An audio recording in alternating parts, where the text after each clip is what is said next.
리걸마인드 연구소입니다. 2017년 12월 13일 문재인 대통령이 중국을 방문했습니다. 한국에서는 이것을 방중이라고 하는데, 그것은 중화인민공화국의 영토를, 그 국가를 방문한다 하는 뜻에서 방중이라고 합니다. 물론 중화인민공화국의 화자를 땄을 수도 있지만, 중국에서는 중국 방문을 방화라고 부르고, 실은 그 의미가 우리가 생각하는 중화인민공화국보다는 중화민족의 중화세계를 방문했다, 이런 뜻으로 풀이하고 있는 것으로 알려져 있습니다. 문재인 대통령이 12월 13일 방중을 하게 된다 했을 때 상당한 기간 동안 구체적인 일정이 나오지 않았습니다. 그런데 며칠 앞서서, 13일보다 며칠 앞서서 12월 초순쯤인데 일본 측에서 극히 우려하는 그러한 소식이 나왔습니다. 문재인 대통령이 13일에 중국을 방문한다. 그런데 그때 충칭, 중경이라고 한자로 쓰죠. 충칭을 방문한다. 또한 위안부와 반일 입장이 더 거세질 것이다.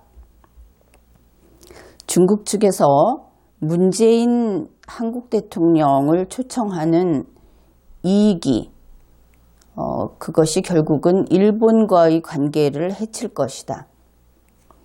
이러한 것들을 우려하는 내용이 나왔습니다. 그러면은 일본이 우려한다고 했던 이 몇 가지 그 내용이 무엇인지, 그 표현들이 담고 있는 그 속뜻은 무엇인지, 그런 것을 여러분 스스로 찾아보기 바랍니다.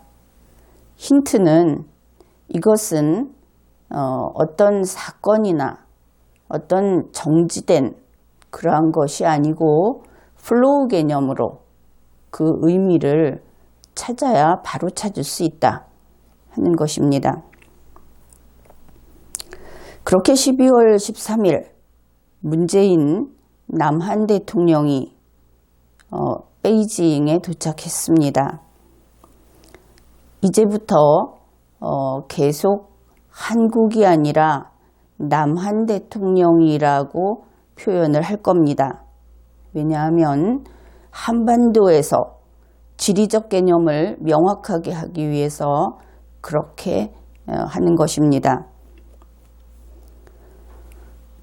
문재인 대통령이 베이징에 도착했을 때 그를 영접하러 나온 사람은 조선족이라고 알려진 쿵시안류 부장졸이었습니다.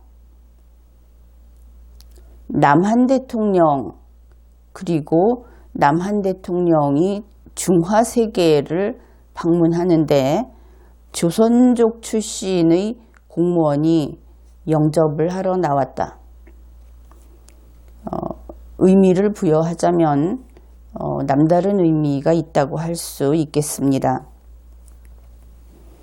이렇게 문재인 대통령이 베이징에 도착하고 나서 도착하고 보니까 베이징에는 실은 아무도 없었습니다. 그가 만나고자 했던 그러한 고위급 인사들이 없었다는 뜻입니다. 시진핑 등 주요 인물은 난징으로, 그러니까 우리는 한자로 남경이라고 쓰는 것이 더 쉽게 눈에 들어오죠. 이 난징으로 가버렸던 것이죠.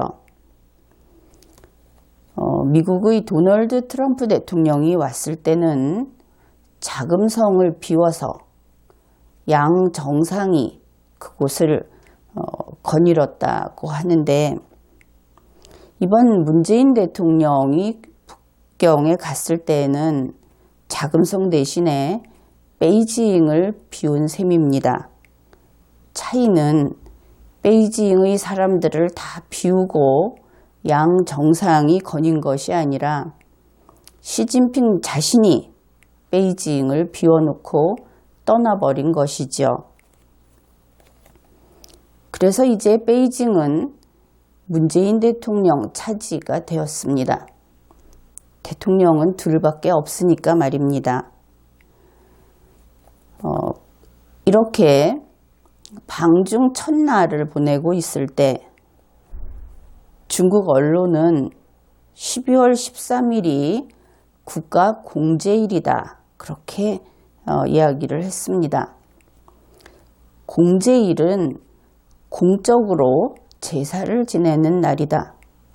그래서 일단 영어로는 미모리얼 데이라고 하기 때문에 우리의 현충일과 같은 것인지는 모르겠습니다. 그러나 어쨌든 국가공제일이라고 하는 것이 하나만 있지는 않을 수도 있고, 구체적인 것은 우리로서는 알 수 없죠. 그 국가공제일이라고 하는, 따지고 보면 남의 나라 국가적인 제삿날에 남의 나라를 방문한 그런 격이 되고 말았습니다. 방중 첫날, 그래서 제삿날에 남의 나라를 찾아서 그 나라의 대통령이 떠나고 없는 빈 베이징에 문재인 대통령만 있었죠. 그런데 중국 언론들은 문재인 대통령을 가만히 두지 않았습니다. 방화 첫날 문재인은 난징에 가야 한다, 이러한 언론 보도가 있었습니다. 한국의 매체를 보니까 문재인은 방화 첫날 난징에 가려는 것 같더라, 이런 보도도 있었습니다. 그리고 문재인 대통령이 난징 도사를 위문하는 말을 했다, 그러한 소식도 전했습니다. 우리는 난징 대학살 이렇게 알고 있는데 중국에서는 물론 난징 도살 이렇게 씁니다. 언론만이 아니라 중국 외교부도 이러한 분위기는 비슷했습니다. 기자가 한국 대통령 문재인의 방중 소식을 물었더니 대변인이 그것은 본인이 직접 밝힌 CCTV 방송을 봐라, 거기에 다 있다, 이렇게 답변을 했습니다. 그러나 문재인 대통령이 난징 도살의 위문을 했다 하는 데 대해서는 비교적 적극적인 반응을 보였습니다. 문재인 대통령이 자기를 영접하러 나오기로 되어 있는 주중 한국대사 노영민을 영접을 그만두도록 영접을 취소하고 난징으로 급파했다, 그러한 내용에 대해서 중국 외교부 대변인은 그 표태를 중시한다, 이렇게 이야기를 했습니다.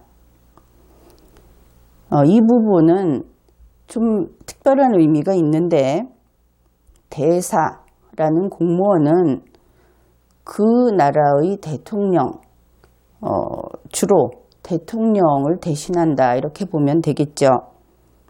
그런데 주중 한국 대사가 난징에 남의 나라의 그 공적인 제사 행사를 하는 장소에 문재인 대통령의 지시로 파견이 되었다, 그것은 중국인들은 아마도 그것을 문재인 대통령이 직접 참가하는 것과 비슷하다, 이렇게 확대 해석을 할 것입니다. 그들이 이것을 문재인 대통령의 방중 첫날 행위 가운데 매우 중요하게 여기고 여러 언론에서 반복해서 보도하는 것으로 보아 아마도 이런 식의 선전에 이용하지 않을까 하는 것을 우리가 예측할 수 있습니다. 문재인 대통령은 베이징에 도착한 첫날 사방에서 난징 이야기를 들었고 또 난징에 가라 하는 권유를 들었습니다. 이쯤 되면 아무리 문재인 대통령이라고 하더라도 왜 난징인가 하는 의문을 느껴야 하는 것이겠죠. 중국에서는 주인 없는 베이징을 배회하면서 제 손으로 식솔들의 끼니를 챙겨 먹이는 모습을 보도했습니다. 그것이 서민적이고 친근해 보인다고 만일 문재인 대통령과 청와대 측에서 생각을 했다면 그것은 상대방이 어떤 관점으로 세상을 바라보는지 그것을 모르기 때문에 그런 이야기를 하는 것이다, 이렇게 이야기할 수 있습니다. 문재인 대통령은 황제도 아니고 그가 그렇게 소박한 모습을 보여준다고 해서 감동할 사람도 없습니다. 어떻게 보일까? 단도직입적으로 이야기하면 궁색하고 초라하게 보였을 겁니다. 그리고 중국에서는 문재인 대통령이 다른 이야기도 많이 했겠죠. 그런데 그의 발언 중에서 난징에 관한 이야기만 집중 보도했습니다. 이러한 상황에서 아마도 어리둥절했을 문재인 대통령, 그는 난징과 그 난징 사건의 역사성에 대해서 부주의하게도 매우 여러 번 발언을 했다고 전해오고 있습니다. 자, 이제는 왜 난징인가 하는 것을 우리가 함께 논의해 보기로 하죠. 2017년 12월 13일 시진핑이 참석을 해서 직접 그 행사를 거행했던 난징, 그 현장을 살펴보기로 합시다. 이것은 중국 그 통신사에서 신화사에서 동영상을 공개하고 있습니다. 이날의 그 의식은 상당히 긴 시간인데 공개하고 있는데 그 중국 공산당이라고 해야겠죠. 중공이라는 국가의 이 공제일식장 장면을 소개하겠습니다. 상당히 넓은 그 식장이 터가 상당히 넓은데 사람들이 대단히 많이 모여 있었습니다.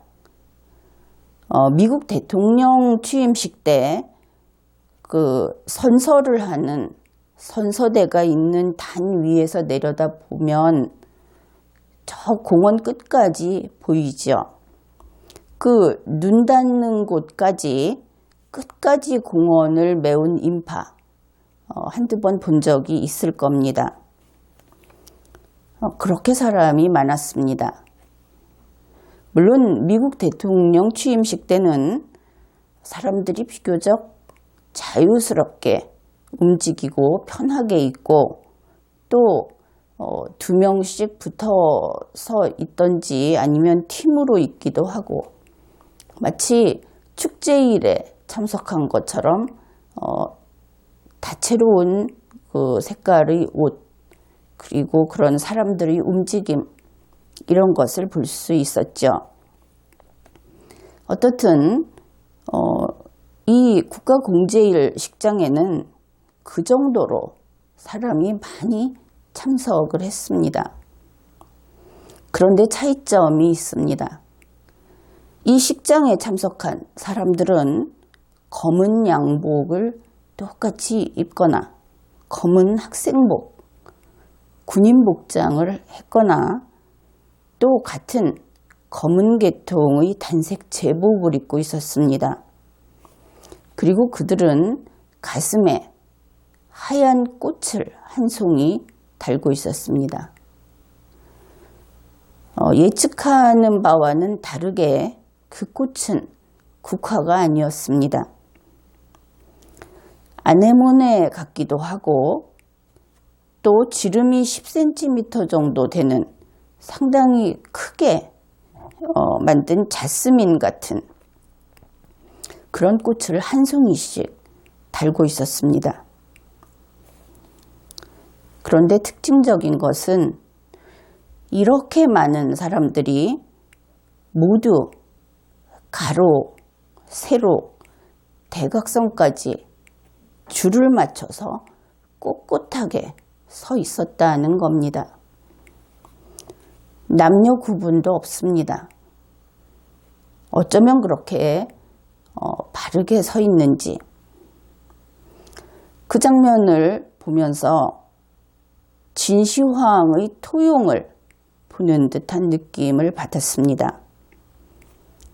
그 식장의 여기저기를 카메라가 비춰주는데 공원에는 당시의 참상을 알리는 전시물들이 가득했습니다. 그리고 예식이 시작되었을 때 특이하게도 우리 같으면 음악을 연주하거나 했을 텐데 귀를 찌르는 듯한 경고음을 틀어놓고 그 경고음 속에서 묵념의식을 거행했습니다. 그리고 나서 연설을 몇 차례 연설을 했습니다. 연설자는 80년 전의 그 잔혹상을 지루할 정도로 길게 이야기를 했습니다. 시진핑은 언제나 그렇듯이 심드렁한 표정으로 서 있었고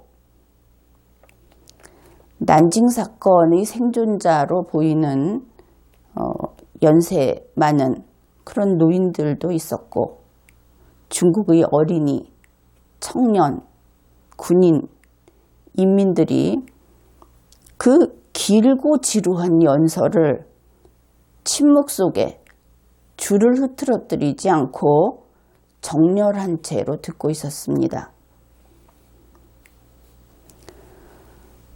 이번 12월 13일 시진핑이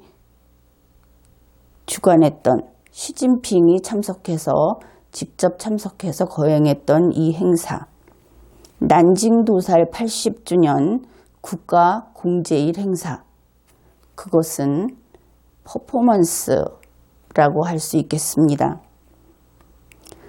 잠들어 있는 아니면 졸고 있는 중국의 용을 흔들어 깨우기 위한 퍼포먼스, 그렇게 보았습니다. 중국이 왜 졸고 있는가? 중국을 흔히 드래곤, 용이라고 표현을 하죠.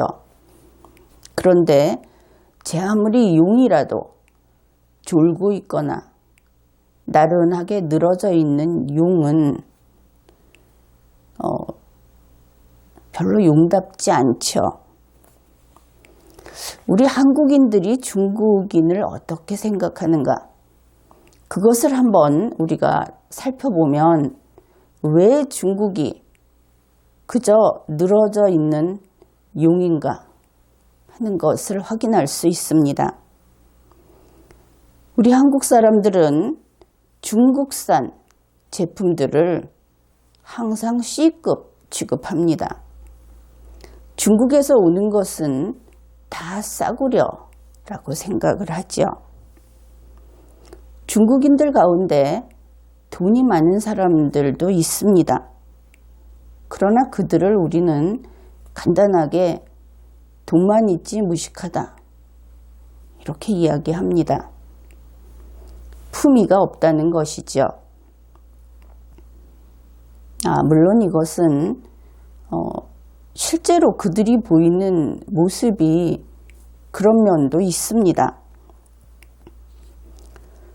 중국은 공자, 맹자가 있었던 그런 나라다. 역사가 깊은 나라다. 그렇게 이야기해도 오늘날 중국이 그러한 철학이나 학문을 하는 나라라고 인정하는 사람은 많지 않습니다. 철학이 없는 나라라는 것이지요. 공자, 까마득히 옛날 이야기다. 그렇게 이야기합니다. 과연 중국은 간채짜나 쓰는 자들이기는 합니다.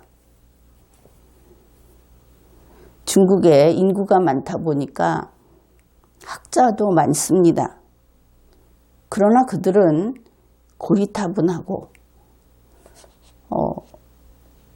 국가의 이념 안에서 눈치나 보고 그래서 구시대적인 마인드 밖에는 없습니다. 독창성이 없죠. 손재주는 좀 있다고 하겠습니다. 사람이 많으면 별의별 재주꾼이 다 있기 마련 아닙니까? 고작 그것이지요. 어떻습니까? 이렇게 살펴보니까 중국에 10억이 훨씬 넘는 인간이 있는데 그렇게 큰 땅을 차지하고 있는데 존중받지 못하지요. 왜냐하면 그들은 품위가 없고 철학이 없고 학문을 할 머리가 없고 물론 거기에도 인재가 많이 있습니다. 그러나 사람이 많다 보니 밖으로 보이는 그 수준 이하의 사람들도 어마어마하게 많은 것이죠. 이렇습니다. 중국이 돈이 많은 사람은 많고 국가가 보유하고 있는 부는 총액은 많다고 하겠습니다. 그러나 각 국민들 한 사람 한 사람을 생각하면 원시적인 생활을 면하지 못하는 사람들도 많죠. 그래서 시진핑 주석이 개혁을 하겠다. 좀 새로운 방향으로 나가겠다 하고 이야기하는 것이기는 합니다. 어떻든 아주 가까이에 있는 우리 한국인들이 우리가 아주 중국인들을 자주 접하면서 몸으로 느끼는 중국인은 바로 이와 같습니다.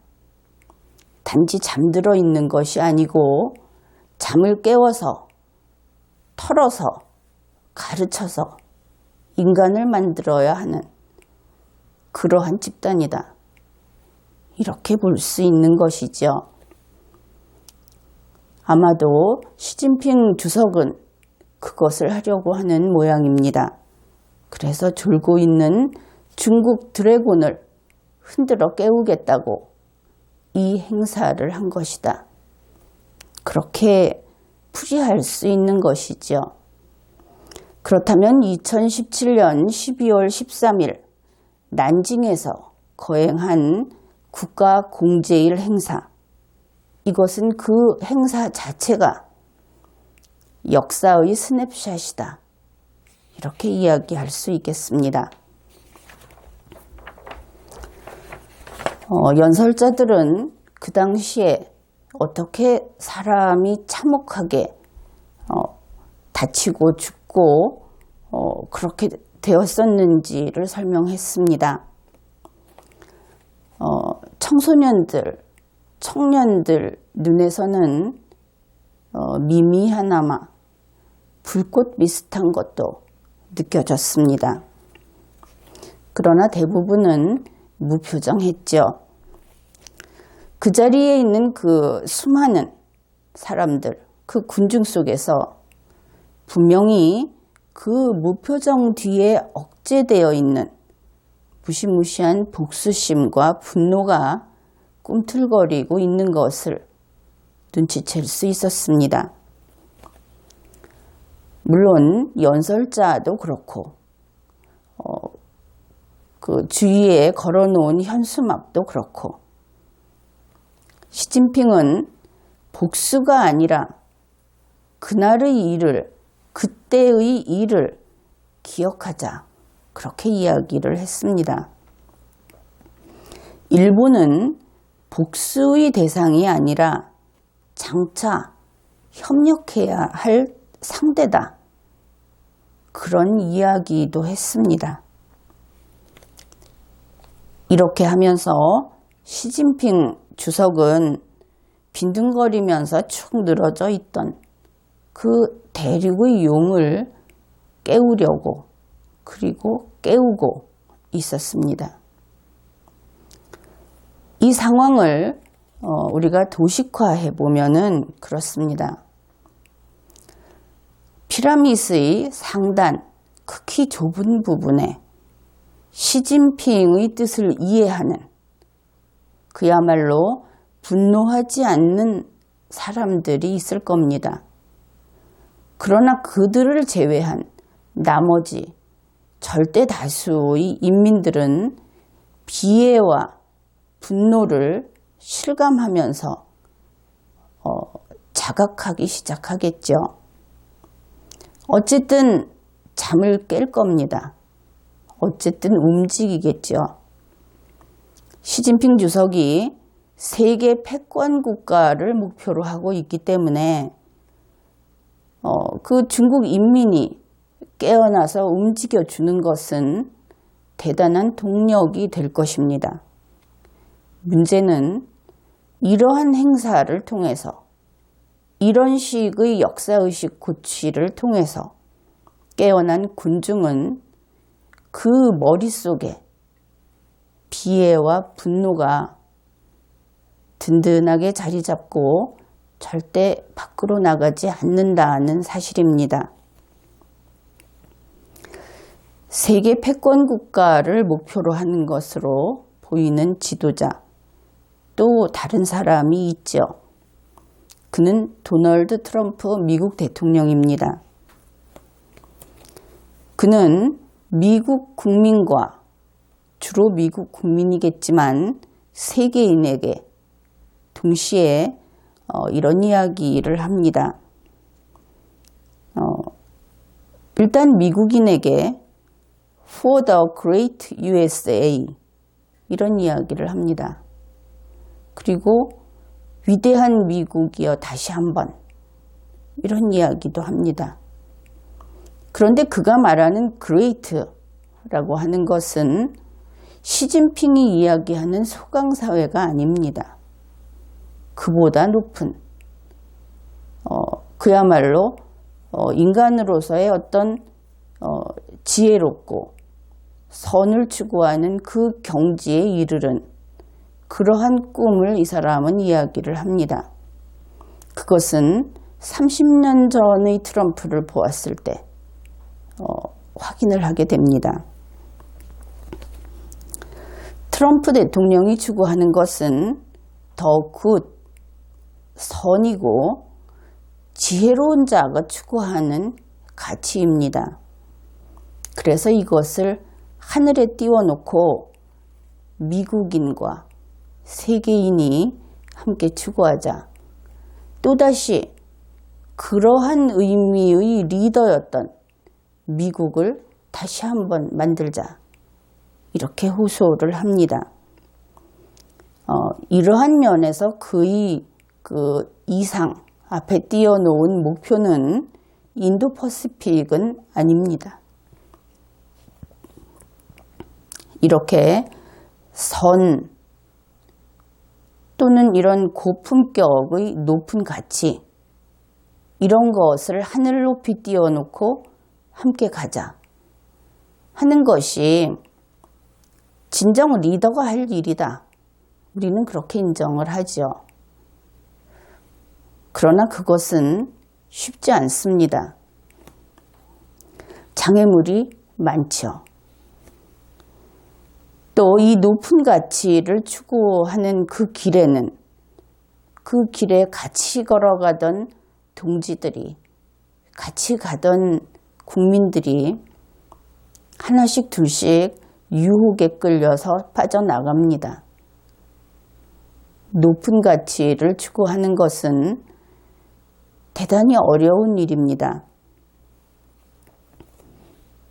그러나 일단 이 길을 가기만 하면, 그래서 이 길을 가는데 성공하기만 하면 그때는 새 시대가 열립니다. 인류도 업그레이드 되고 그것이 인류의 진보를 앞당기는 일이죠.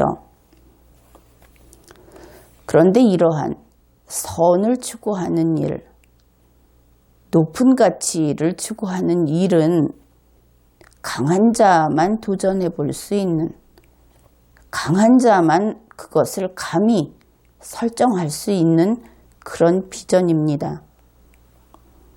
참을성이 없거나 자기 옆을 떠나는 동지들을 견디기 힘들어하고, 그러한 것을 보면서 실패의 두려움에 떠는 그런 약자는 이렇게 대단한 가치를 추구하지 못합니다. 그런 점에서 나는 미국 트럼프 대통령을 다소 유쾌한 기분으로 지켜보고 있습니다. 최근 글을 보면 위태위태해 보입니다. 왜냐하면 현실적인 가치를 추구하지 않기 때문에. 물론 그는 현실적인 가치를 이야기합니다. 노동자, 근로자의 일자리, 그리고 생활 안정, 돈, 그런 이야기를 합니다. 앞에 돈을 내세워 놓고 있는데 그가 추구하고 있는 것은 명예, 위대함, 이러한 것이죠. 그래서 현재 미국에서도 도널드 트럼프 대통령은 대단히 공격을 많이 받고 있습니다. 인간적인 약점이 있겠죠. 단점도 있을 겁니다. 그러나 근래에 들어서 다른 대통령들과 다르게 가치를 하늘에 띄워놓은 사람이다 하는 점에서 흥미롭게 지켜보고 있습니다. 과연 미국인들은 그 정도 능력이 있는 국민일까? 머지않아 우리가 그 결론을 확인할 수 있을 겁니다. 반면에 중국 시진핑 주석, 아주 속도감 있게 자신의 개혁 정책을 펼쳐가고 있습니다. 그런데 바로 이번 행사, 이 장엄한 행사, 여기에서 그는 비애와 분노를 촉발하는 방식을 선택했습니다. 사람이 비애, 분노를 가지고 모이기 시작하면 신속하게 모일 수 있습니다. 세력을 이룰 수 있죠. 우리나라에서도 볼 수 있듯이 원한을 가지고 모이기 시작하면 의외로 간단히 세력이 형성됩니다. 겉으로 볼 때는 그것이 크게 보이죠. 힘이 있어 보입니다. 중국의 그 끝없이 이어지는 줄 맞춰 서 있는 인간들의 머리, 물론 거기에서 파워를 느낄 수 있습니다. 비애와 분노를 주입해서 그들이 다시 살아 움직이게 할 수 있죠. 그런데 이렇게 끌어낸 인간의 정신력은 가까운 적을 치는 것이 목적이라면 효율적이라고 봅니다. 그런데 가까운 적을 친다는 말 자체에서 나타나 있듯이 그것은 멀리 가지 않는다 하는 뜻이지요. 영역은 좁을 수밖에 없습니다. 가까운 곳에는 강력하지요. 빨리 형성되고 빨리 자신의 세력이 되고 가까운 데 있는 적을 쳐낼 수 있습니다. 그러나 하늘에 이상을 걸 수도 없고 하늘에 걸려있는 가치를 추구할 수도 없죠. 이들은 하늘을 올려다보지 않습니다. 2017년 12월 13일 난징 퍼포먼스에서 우리는 다음과 같은 것을 알 수 있습니다. 시진핑 주석은 힘이 넉넉하지 않다. 그의 파워는 딱 그 수준이고 거기까지다. 이것을 읽을 수 있습니다. 또한 시진핑 주석은 현재 무엇 때문인지 조급해하고 있다. 그것 또한 읽을 수 있었습니다. 그래서 이것만을 보고 이야기를 하자면 시진핑은 시대를 바꿀 강자는 아니다. 이렇게 평가하겠습니다. 왜냐하면 그는 분노를 에너지원으로 하는 결속, 그것을 추구하고 있기 때문입니다. 이렇게 볼 때 세계 최강을 가리는 싸움에서 시진핑은 패배할 겁니다. 그렇다고 해서 시진핑과 중국이 파괴적이지 않다, 파괴력이 없다, 이런 뜻은 아닙니다. 이제 중국과 일본, 이 두 나라는 패권의 면에서 평가를 하자면 그 체급이 동급이다. 그렇게 보겠죠. 결국 체급이 동급인 중국과 일본 사이에 끼어있는 우리 한국, 문재인 남한 대통령은 이제 고난의 문이 열렸습니다.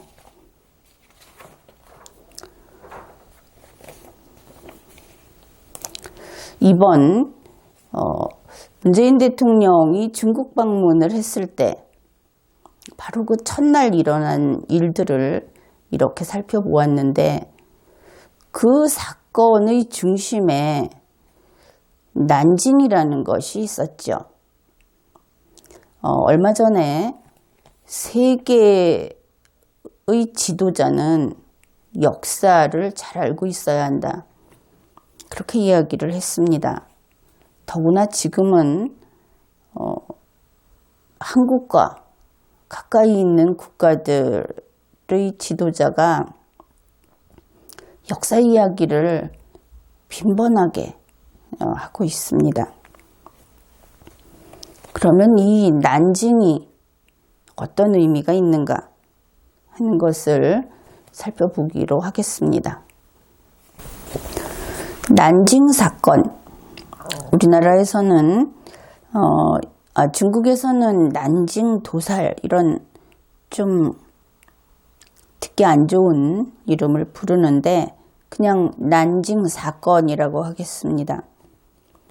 이 난징 사건이 발생했던 지금으로부터 80년 전의 중국 대륙, 여러분들은 중국은 계속 중국이었다고 생각할지 모르겠습니다.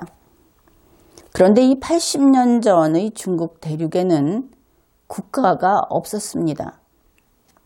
그러니까 중국의 긴 역사, 중화 세계 이런 것은 20세기 들어오면서 바로 없어졌다고 보면 되겠습니다. 아무튼 이때 중국 대륙에 국가는 없었습니다. 정당은 있었다고 띄엄띄엄 생겼다 없어지고 이렇게 했는데 그 정당은 오늘날 대한민국에서 알고 있는 그 정당과는 다릅니다. 정확히 말하면 우리가 모르는 어떤 정치 세력, 그렇게 생각을 해두면 되겠습니다. 그래서 국가가 없는 중국 대륙에 대일본 제국이라고 하는 이것도 오늘날 우리가 생각하는 국가와는 조금은 다릅니다. 그러한 조직이 들어가게 되죠. 왜 그러냐 하면은 대동아공영을 목표로 만들어진 그러한 파워의 결집체, 그렇게 보면 될 텐데, 대동아공영은 간단히 세계 유색인종 연합을 형성하고자 하는 것이었습니다. 그 지도부가 대일본 제국이었고 그들과 국가가 없는 중국 대륙의 난징, 그 사이에 이 사건이 발생한 것이다.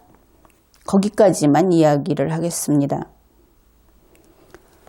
그런데 2017년 중국의 시진핑 주석이 현재 그가 1대1로라는 것을 추구하고 있죠.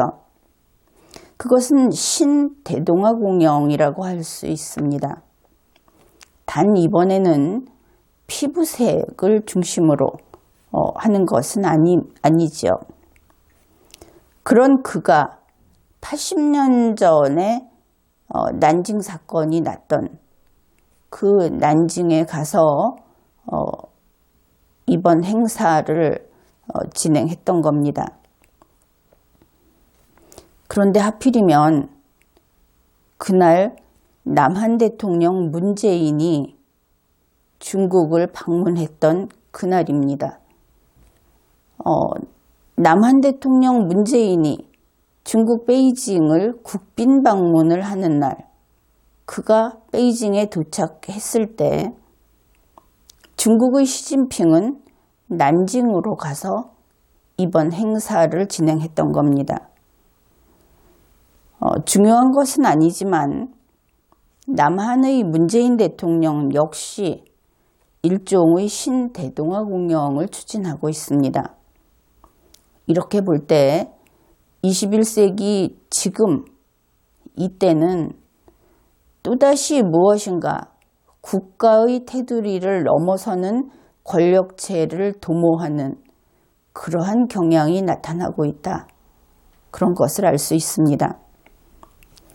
문재인 대통령이 추구하는 신대동아공영은 틈새 시장형이고 A, B, C, D, E, F 이런 식으로 이야기를 하자면 D등급 이하 국가들을 모아서 만들고자 하는 것입니다. 다시 말해서 이 D등급 이하다 하는 것은 우리가 껌을 씹을 때 단물만 먹고 버린다 그러죠. 그런 식의 이득이라도 취하고자 하는 그러한 부류다. 이렇게 이해하면 대강의 느낌은 받게 될 겁니다. 난징이란 바로 이러한 의미가 있는 장소입니다. 역사적 사건과 그 장소. 그런데 중국 시진핑 주석은 문재인 대통령에게 지금까지도 난징 사건에 대해서 발언하라 하는 요구를 하고 있습니다. 그것은 중국 언론이라든지 중국 외교부의 태도를 보아 그렇게 볼 수 있습니다. 중국은 언론이 보도하고 싶은 것을 보도하는 것이 아니고 단적으로 중국 공산당이 내보내고 싶은 것을 보도하는 그러한 기관입니다. 그렇게 생각하는 것이 오류를 범하지 않을 수 있는 판단을 할 때 잘못 판단하지 않을 수 있는 한 가지 보호장치가 될 겁니다. 그래서 난징 사건에 대해서 이야기를 한다면 현재로서는 크게 두 가지를 들 수 있겠죠. 하나는 일본을 성토한다. 또 하나는 중국인을 애도한다. 그런데 중국 측에서는 이 두 가지를 다 요구합니다. 왜냐하면 시진핑 주석 자신은 일본을 성토하지는 않겠다고 표면상 한계를 지어 놓았기 때문이죠. 그러나 중국의 군중들은 일본을 몹시 성토하고 싶을 겁니다. 이 부분을 문재인 대통령의 입을 빌어서 채우고 싶은 것이겠죠. 다행히 지금까지 문재인 대통령은 중국인을 애도하는 데 그친 것으로 알려지고 있습니다. 문재인 대통령이 중국을 방문하고 있는 기간 중에 실제로는 보도 통제가 거의 되고 있는 듯하기 때문에 우리는 정보가 많지 않습니다. 그런데 이 두 가지, 일본을 성토하든 중국인을 애도하든 이 두 가지는 모두 문재인 남한 대통령에게는 이미 중국 언론으로부터 경고를 받았듯이 자살골이 된다는 것입니다. 왜냐하면 한 가지는 이런 것입니다. 80년 전 이 대동아공영이라고 하는 그 시스템이 형성되던 그 시기에 지도부를 맡고 있었던 대일본 제국, 그 대일본 제국의 황실은 일본 황실과 구대한제국이 이름을 바꾼 조선국의 황실로 이루어져 있었습니다. 그러니 중국 대륙에는 국가가 없고 주권이 없었지만 한반도에는 주권이 있었던 겁니다. 오늘날과 같은 국민주권이 아니고 왕에게 있는 군주주권이 있었습니다. 조선국의 국왕 이은이 그 당시의 주권자였고 이 난징 사건이 있었던 무렵에 그가 중국 대륙에 있었습니다. 이것은 대단히 중요한 사실이고 대일본 제국의 황실이 난징 사건이 있던 무렵에 중국 대륙에 있었다. 그것은 많은 이야기를 이어갈 수 있는 출발이 될 겁니다. 바로 이 점에서 남한 대통령이 일본을 성토하는 것은 자살골이 되는 것이죠. 그런가 하면 군주주권, 왕권 쪽이 아니라 이때가 이미 근대이기 때문에 제야에서 일반 민중 속에서 이러한 조선인 제야 세력이 또 그 나름대로 이 난징 사건과 어떤 관련성이 있는지 하는 것도 별도로 파악을 해야 합니다. 물론 그 범주는 중국 공산당 이외의 세력과 연계되어 있는 부분을 검토하면 될 것입니다. 남한에서는 이들을 독립운동가 세력이라고 부르고 있습니다. 이런 점에서 우리는 독립운동을 한 사람들은 결점이 없고 애국적인 사람들이라고 이야기를 하지만 이러한 역사 문제로 되돌아갔을 때 이들의 존재는 분명히 문재인 남한 대통령에게는 자살골이 될 겁니다. 이 두 가지를 다 알고 있는 중국의 입장에서 문재인 대통령이 이 역사적 배경, 이러한 대한민국에서 현재 공개적으로 알려져 있는 것과 다른 역사적 진실, 이것을 파악하고 있다고 해도 패배할 것이고 파악하지 못하고 있다고 해도 패배할 겁니다. 파악한 다음에 그 다음 단계를 준비했을 때만 자살골을 면할 수 있는 것이지요. 그러면 중국으로부터만 이렇게 공격을 당할 것인가? 그것은 그렇지 않습니다. 이제 일본과의 문제도 더 어려운 고비로 접어들었습니다. 지금까지 한일 관계에서 일본의 아킬레스건에 해당되는 것은 바로 위안부 문제였습니다. 어떻든 일본은 위안부 이야기를 하면 뒤로 물러날 수밖에 없었습니다. 그런데 분명한 것은 이제 역사 문제가 80년 전의 역사 문제가 수면 위로 떠올랐다. 시진핑이 그것을 꺼내 들었다 하는 것입니다. 그렇게 되고 보면 일본은 이제 더 이상 위안부 문제로 수세에 몰리는 일이 없을 겁니다. 덮어놓았던 이 과거사를 중국뿐 아니라 일본도 열 것이고 이미 열기 시작했고 일부는 열렸습니다.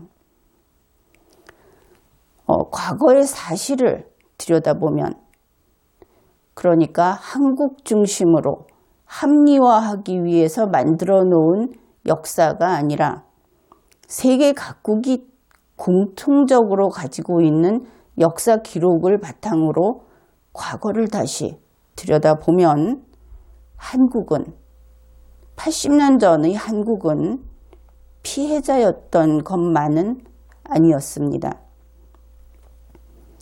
왕권인 국가 권력 입장에서 보면 가해자이자 피해자였고 근대 개혁파는 여러 계열이 있겠지만 현재 우리가 독립운동 세력이라고 하는 그러한 우리 선조들은 근대 개혁파에 포함이 될 겁니다. 그들 또한 가해자이자 피해자였습니다.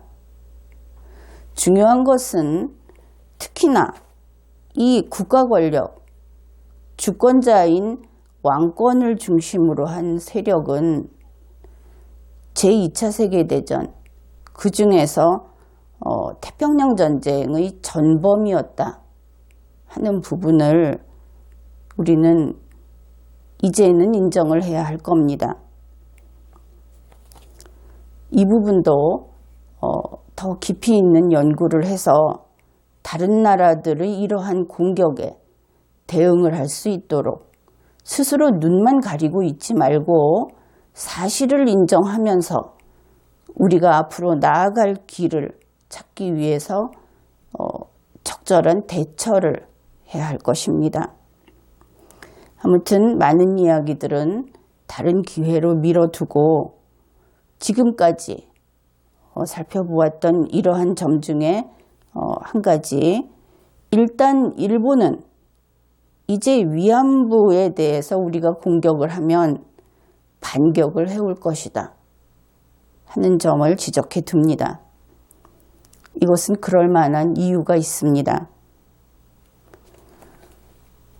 그뿐 아니라 지금까지 문재인 대통령이 정책을 펴면서 외교관계를 맺으면서 그가 중국의 앞잡이 입장에서 어떤 행동을 했던, 특별한 이슈에 대해서 어떤 발언을 했던 그런 부분에 대해서 일본으로부터 공격이 있을 겁니다. 또한 장차 그가 중국의 앞잡이로서 그러한 국제 이슈에 어떤 대응을 하게 된다면 역시 거기에 대해서 일본의 공격을 당할 것입니다.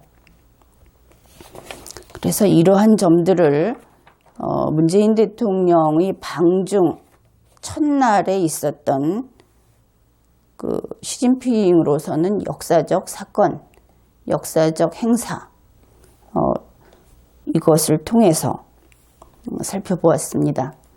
이번 회의는 여기까지 하겠습니다.